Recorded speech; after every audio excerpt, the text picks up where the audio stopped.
Hello, everybody. It's 6++ here, and it's Dataslate Day. Hooray! Yay! Changes. Good. Woo! Tom and Scrivo here. We are talking through the new detachments over lunch because we've got 3 brand new detachments, 3 armies in the game, which is absolutely awesome. So we'll have a look at those and what we think of those. And then obviously tonight we're going to be doing a live stream at 8:30 where we'll get stuck into the wider changes as well, right? The other stuff with the armies in the game, loads of points changes, some data sheet changes as well, lots of interesting things to look at. So we have not had a ton of time to look at these, so there'll be a little bit of figuring it out as we go. But obviously, Scrivo, you must be very excited because this is some love for your beloved Dark Angels. Yeah, because there's been a problem with Dark Angels that the way you play them isn't using their own detachments, which always feels like a bit of a miss and a bit of a shame, but hopefully this is the one. Yeah, Dark Angels suffering from not having the single best Space Marine detachment. Obviously haven't got to play with it because Marines players only use the best one. So the question then becomes, is this good enough to get Dark Angels players out of their rock and playing with their faction-specific things? So we're going to have a look. Obviously, you in the chat, let us know. Lovely to have you here. Thanks for supporting us. You know how it be. Hit like and subscribe. Leave us a comment on the video if you can. That all massively helps. If you want to sign up as a YouTube member and support us in our never-ending quest to get a yacht in Monaco to play 40k on, we'd love you to do so. That's all there is to it. Let's get into it. So we've got Wrath of the Rock. Scriver, you know I like to read some bits out when we get the new detachments. Wrath of the Rock is all about the Dark Angels. When the Dark Angels are roused to war, constituent elements of the chapter conspire to form lethal strike forces capable of countering any threat. Warriors of the battle companies stand tall against tides of enemies, their bolt guns bellowing a chorus of death. Upon the wings ride the Raven Wing, an ebon-clad blur of bikes and lightning fast speeders that crash into the flank of the opposing army and run down pursuers with ruthless aggression. At the heart of the fighting, into the elite warriors at the forefront of the enemy formation strike the Death Wing. Very, very cool stuff. So let's have a look at the detachment rule that is dutiful tenacity. That sounds suitably Dark Angel-y. Yes. And this detachment rule is very simple. Each time an attack targets an infantry or mounted unit in your army, if the strength is higher than your toughness, subtract -1 to wound. How do we feel about that, Scrib? I think that's really nice because there is situations where you're getting wounded on 2s or wounded on 3s by stuff. It means you're never going to be wounded on 2s now. Correct. Which is very, very useful for being a bit more survivable without it being obnoxious. I think if they'd gone, you can only be wounded on 4s, everyone would have been livid. Yeah, I mean, in practice, that is what this means for a lot of guns, but not all. Obviously, things like Deathwing Knights, 50. If you think anything that's actually hitting the right thresholds for Deathwing Knights, attacking them here, we're talking about Deathwing Knights just pretty much saving 75% of all damage via the 4-up and the wound before we've even factored things like the AOC or the -1 damage in. So very durable, and again, obviously your Dark Angel specific Terminators really love this. I'd be interested to see the extent to which it affects things on the others, but I think it's definitely going to have an impact. And again, that means we're probably looking at a detachment where it wants you to run mostly infantry and bikers, right? Fair to say? Yes, I'd say so. I think you'll still end up probably having some keeping people honest las cannons, whether it's dreads or something like that. But it'll be a kind of just a gentle reference to them rather than it being half your army. Yeah, absolutely. Wonderful. Okay, so let's move over to the enhancements. We have Tempered in Battle. This is about a veteran of the Inner Circle, and it gives you an Adeptus Astartes model gets the ability to give a 6-inch aura of re-rolling battle shock and leadership tests. How do you feel about that, Scrib? Nice, but I don't think you'll ever use it. Yeah. It's a lovely thing that if you did have it and situation it came up, it'd be like, great. If you're saying to Tyranids, maybe quite handy. I was going to say, some battle shocking armies. Night Lords hate this one simple trick, which is pretty fun. We don't mind that. Yeah. But we'll move it along. I think that's a situational one for a meta or for a team's build. Next up, you have Ancient Weapons. The vaults of the Dark Angels contain many relics from humanity's distant past. That's very cool. It's an Adeptus Astartes model. He gets to improve the strength characteristic of his melee weapons by 2 and improve the AP and damage by 1. How do you feel about that? So Ravenwing Command Squad screams out to me straight away because if they're leading Outriders, you could have some pretty severe damage on the Champion's Sword. Oh, nice, Obviously, things like a captain in Terminator armor on foot, having a damage 3 fist isn't a bad thing. There's lots of cool choices, and I do like that it is Adeptus Astartes keyword. I was starting to panic after seeing some of the Space Wolf stuff that it might all be locked into Deathwing, but it being a little bit more open gives you some choices, which is as we'll see. I feel like they've been careful. There are some bands, but not tons in this, I think. So I think that's very reasonable. And this is having a captain that hits harder somewhere is great fun, right? And that's always nice. So I feel especially like people plug this in. Normal foot guy, putting him on his best day ever, going absolutely ham with loads of attacks. In Stern Guard or Assault Intercessors. Assault Intercessors for the full rerolls, all that Dev Wounds stuff. Oh, that's pretty sexy. Perfect. Yeah, very, very nice. Next up, we have Deathwing Assault, a veteran inductee of the Inner Circle. This champion has served among the Deathwing for centuries. This is all about teleportarium insertion. This Deathwing model, with the Deep Strike ability, his unit gets to Deep Strike in the reinforcement step of your first, second, or third movement phase, regardless of any mission rules. So this is very nice, isn't it? Yes. So you can't rapid ingress turn 1, because this is specific your reinforcement step. Okay, that's fair. Your movement phase. Yep. But you get to just drop a Terminator down somewhere in the midboard. Yes. Pretty sexy if you want to. A lovely thing to have early game. We saw this on the Inner Circle Task Force. It was cool, bit of a gimmick, but that was obviously paired with being able to deploying closer. That was a 6-incher, but this is still nice. Being able to throw something forward where it shouldn't be. Useful early game, because that's the challenge. This detachment might not be able to get places quickly with their infantry without having something like Advance and Charge on tap. So that I was going to say the speed is not quite the thing right here for the Dark Angels, but being able to drop one of your bricks somewhere is really, really nice. And obviously, we'll see what kind of applications that comes to. Finally, you have Lord of the Ravenwing. This commander has mastered the art of cavalry combat, instinctively noticing the opportune position to strike, navigating the chaos of battle with preternatural precision. Pretty cool. Ravenwing model only. You can reroll Advance and Charge rolls made for the bearer's unit. Yep. So this is a chaplain on a bike or the Ravenwing Command Squad. So 2 options there. They're not rubbish things to have it on. A reroll and Advance and Charges on. A big brick of Outriders led by Command Squad's nice. Yeah. I guess it's maybe one that maybe you take only if you got the points, because there's often that challenge with Space Marines of getting in the enhancements of the first. For sure. And obviously there is, as we'll get to, there's Advance and Charge in here, so having a unit which can Advance Charge and also re-roll its Advance and re-roll its Charge just makes sure it gets where it wants to go. You often only have like 1 or 2 Ravenwing units, right? So you don't want that to not make combat. That would be a bit sad. Yeah, exactly that. So I mean, how do you feel about the enhancements so far? I like them as a suite. Yeah. I'm glad there isn't 4 that I really like, because sometimes there's nothing worse than going, I can't kill them all. It feels like detachment rule, very good. Enhancements, I would say, are in the fine, rather than like, this is why you play the detachment. They're nice elements that add to it, rather than it being you take it based on those.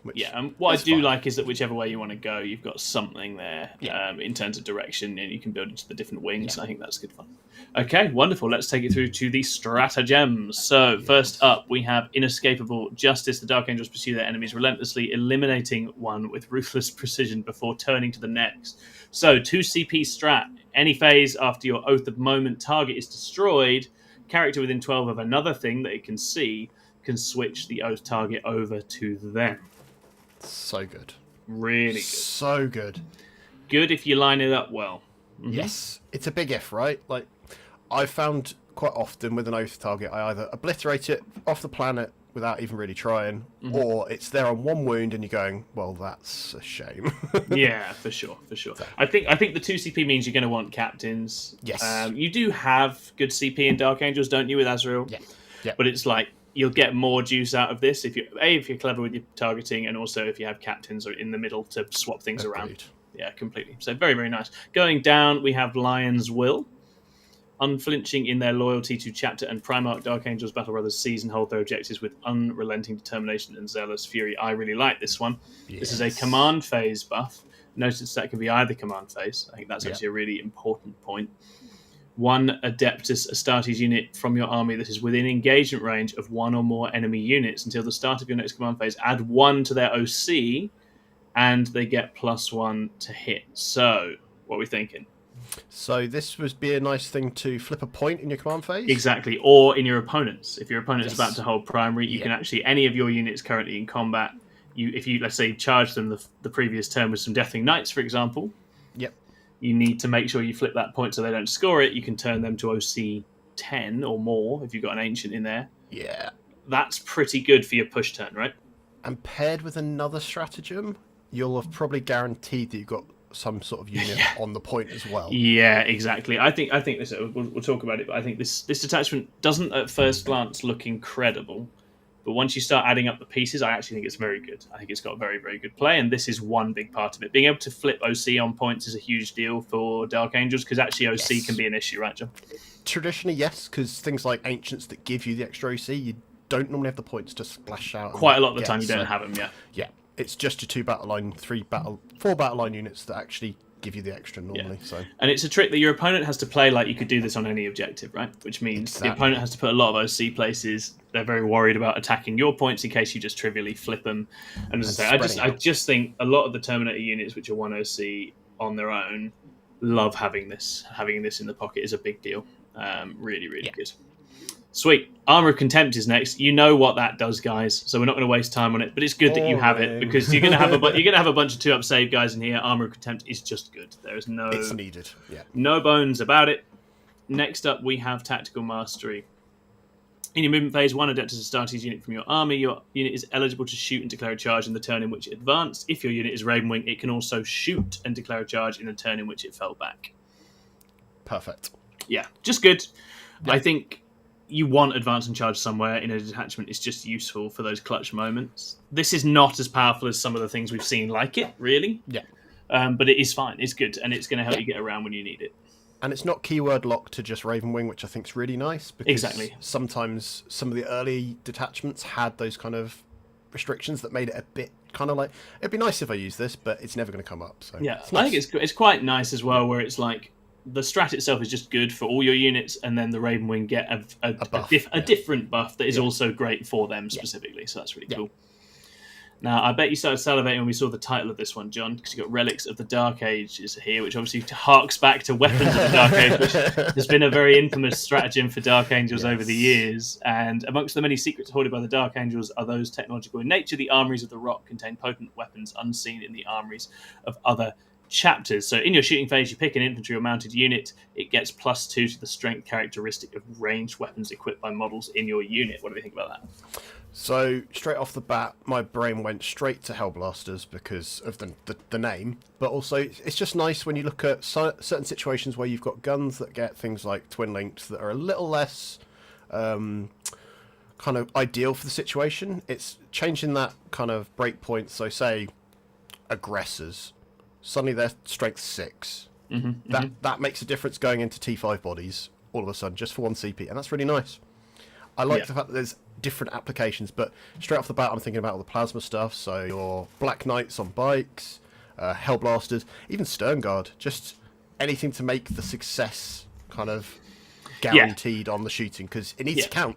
I think what's nice in a lot of Marines is you sort of have like 1 or 2 like shooting bricks, don't you? And it just means whichever one you take, you can make it more versatile, right? Whether that's Sternguard or Hellblasters, Eradicators, whatever it is, it's now going to punch actually harder into its chosen target, but also I think it opens up using 1 or 2 bricks to solve more different problems, which I think is really nice. So you'll definitely find yourself using this, I think. And an answer to Andrew's question in the chat. Hi, this Andrew. wouldn't work on Hellblasters in an Impulsor, because when the Impulsor shoots using the firing deck, it doesn't have either of those keywords. Essentially, the Impulsor borrows the gun profile, is the way to remember it. Yeah, that is absolutely correct. So sadly, you're not going to get it for that. It does occur to me that you could use it on Desolation Marines. I don't know where that gets them. Yes. But it's probably worth pointing out. Cracking shot. But that is a thing you could do to have your Desos shooting away at higher strength further back. It always comes back to this in the end. the indirect is strength 4. So wounding elves on 2s. Yeah. I love that we both go wounding elves straight away. We're like, and everyone wants to wound elves with their Desos, right? I don't think that's nothing at all. No. It's a 200-point commitment and yeah, CP, exactly. It's spenny. It kills a thing, but it definitely helps them as well. So maybe there's a plug-in with them as well. Final strategy, and then we'll engage with the chat a bit and think about what we've seen. Leonine aggression. The Dark Angels are always aggressive in their waging of war, seizing any opportunity to pounce upon and annihilate their prey. They beat the Night Lords with a gotcha, and this is a bit of a gotcha stratagem as well. So, end of your opponent's charge phase. One Adeptus Astartes unit from your army within 3 of one or more enemy units, or one Deathwing unit within 6 of one or more enemy units. And note, no other criteria, just if there is an enemy unit within 3 or within 6, you can charge it in your opponent's turn at the end of the charge phase. You don't get your charge bonus. This is great, right? This is really, really good. Yeah, so straight off the bat, Inner Circle Companions are Deathwing units. Yep. Slap a Judicia in them. Oh, dear. You counter-charge, you slap them, and then you go, oh, I haven't got a charge bonus, but I already fight first, so sucks to suck, boys. Yeah, I honestly think this is really, really strong. Because I'm thinking about playing against Dark Angels. I want to block them by putting stuff in the way. I now can't do that. I want to put OC on objectives. I now can't do that. I want to try and engage without dealing with the fight's first units. It's much harder to do that. And obviously, if you save your CP and you line up various different units, you can have turns where you are counter-offensiving, so heroically intervening with one unit. You are using this to get another unit in. So if the opponent comes too close and tries to fight you in combat, you are springing multiple units into them in their turn. So I think this gives you huge counter-attacking potential. I think that's really, really cool. So yeah, we'll engage with the chat a little bit, and then we're going to think about where this leaves us and what we're going to do with the detachment. Dan Richards asked the big question. This isn't the big question, Dan. This is the boring question. Is this better than Stormlance or Gladius? Don't think so. It's different. I think it plays in a very different way, where Stormlance is offense and Gladius is kind of mixed arms, flexible. This is a sort of creeping, counter-attacking, old school style inevitability. If you play this well, you can set this up to be almost impossible to go near without being charged and being sort of done in your own turn, especially. This has a lot of play for that. I think it also has, with the OC flipping, it's got very good grindy, lots of bodies on objectives with Terminators mission play. It is not as outright flexible as Gladius. It's not as outright fast as Stormlance. But actually, I think the tools in here are really, really good. And Deathwing Knights especially, right? I think Deathwing Knights and Inner Circle Companions love this attachment. They both benefit massively. It does depend a bit on your terrain type as well. I think how valuable this is basically depends on how much of an army you can get close to the opponent and close to the midboard in a meaningful way. But certainly, I think opponents are going to find this very hard to play against, and especially to push against. I feel it's a very defensive, grindy kind of detachment. I'd love it in teams as like a counter melee detachment. I think you can put this into aggressive armies, and they're not going to want to deal with it. But yeah, probably. I mean, Stormlord just being really, really, really, really fast is always hard to turn down as is Gladius, right? So we've had the question already about the Hellblasters, haven't we? Yes. Matakeri says, pity that the Lion with new abilities doesn't benefit from the detachment rule. No, but I mean, is the Lion... what's the Lion's keywords? He doesn't have Deathwing. Okay, well, that's something. But he is Adeptus Astartes, so... Okay, so anything within 3 of the Lion gets charged now, which is quite funny. He's probably heroically intervening anyway, realistically, because he's got fight first. I don't think you have to use the Lion, but I think, again, a whole wall of different units with fights first that you can't really get near feels very good and very effective. The Lion changes, obviously, we'll talk about tonight because he's had a few little tweaks and data sheet tweaks. Yes, he has. But I'm not sure he's like the single best way to use this attachment. I think that's fair to say.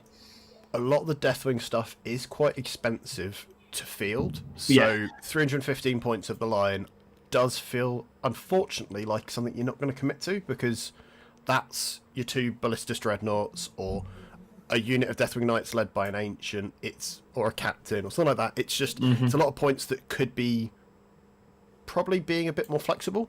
Yeah, and that's a shame. But never say never. I think there's absolutely opportunities to take him, but I don't think it's necessarily what we'll see at events, which is a little bit of a shame. But at the same time, There's probably more to be explored, right? Completely, yeah. I think there's a lot of combos here, and it's just I think some of the strats are very flexible. That's the thing.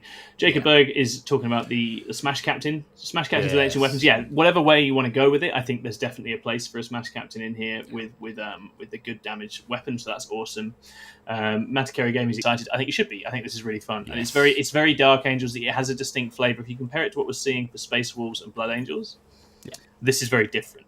And I think what's exciting about Marines for the next few months, potentially not exciting for everyone fighting against Marines, is that all three flavors of Special Marine feel very relevant and also different. Yeah, exactly. So I think that's great. You don't sit there looking at going kind of each of their kind of units that are specific to them and going, right, they're better than those in Dark Angels, so I'm going to have to play Blood Angels. It's more I get to play a different way, and that's very nice. Completely. They should have identities, which is I think where the original Dark Angels detachments failed was they didn't encourage you to use your identity, which hopefully this remedies. I think this detachment's probably a little bit harder to play well from the get-go without a good amount of reps compared to, say, Stormlance, because I think Stormlance is, to some extent, just to get the basics going, is relatively straightforite. Yeah, I think there's a little bit more. I think the way, perhaps the comparison point is earlier iterations in the addition of Custodes, where it sort of creeps up on you, it gets into position, it ingresses in, and actually it's the counter attack that wins the game rather than running at people straight with this is not easy. This isn't a go really fast and hit people thing, but it's like if you get to the relevant parts of the board and then start pushing once the opponent is also there and trying to deal with you. Yes, I really like it. And again, there is just -1 to wound basically army wide into a lot of relevant weapons handed out on top of all these cool strats. Right, this will add up pretty fast, but it does have some counters and it does have some limitations. Andrew Bradford says Detachment looks great at first read, albeit we didn't get any points changes. Yeah, I think that's completely fair. Company heroes with Azrael just got beefier. I think any unit with Azrael just got a lot better. Yeah, I really like Stern Guard in this detachment. Yes. I think so. I mean, if we're thinking about some of the units you're immediately drawn to actually take advantage of this, John, what are you feeling as a Dark Angels man? Stern Guard, Blade Guard, Inner Circle Companions, and then some of the Terminator Captain characters, because I think having someone that can make your one unit of Deathwing Knights come in earlier is useful. I don't think you're always going to do that, but it certainly gives you the choice, especially having an Ancient, so that's only OC2. It's just very, very useful, especially if you then go OC3. Suddenly, it doesn't matter if they've got a bunch of OC on a point, if you can just flip it. And then kill them. Yeah, exactly that. I think the infantry. As it's funny, there are nice things in here for Ravenwing. I mean, you and I both we love Ravenwing. We want Ravenwing to be good. They just don't move around the boards as well as the infantry do, and it's just. This doesn't change that for them.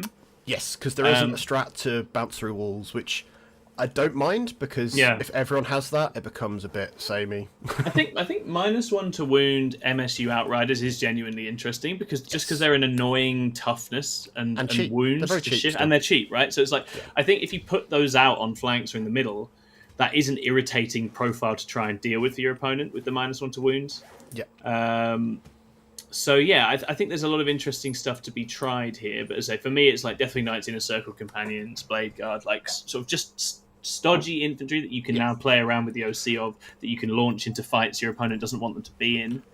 And I guess Vanguard Vets have gotten cheaper, so is it worth trying them as well? I think the answer is probably still no, because they do. Do they get Deathwing? They are veterans, so they do get Deathwing. Okay. Yeah, again, -1 to wound Van Vets with 4-up invuns and the ability to advance and charge, the ability to intervene into places and be an annoying extra unit. Yeah, I think there's definitely play there as well.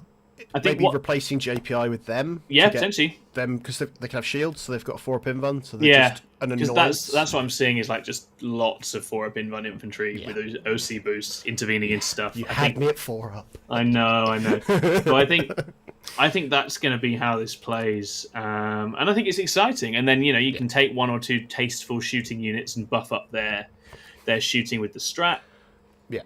I think someone shouted out Eradicators. Yeah, Eradicators going strength 11 is pretty damn big for them. Very, very nice indeed. And I mean, Hellblasters are obviously an iconic Dark Angels unit. They get better with this. Their strength gets over a lot of tank profiles. Not all of them, but a lot of them. So I think If I was going to call it, I think this might be the sleeper change for Marines of the things we're seeing. I think there's going to be a lot of excitement around Space Wolves and Blood Angels, but I actually think this is good. I think this is very good. It will reward the Dark Angels mains. Yeah, 100%. Right? Yeah, I think it feels like a really fun detachment to play. As Andrew said, the Dark Angels didn't get points changes, which I guess means they at the rules end they probably think this does it. This gets them there.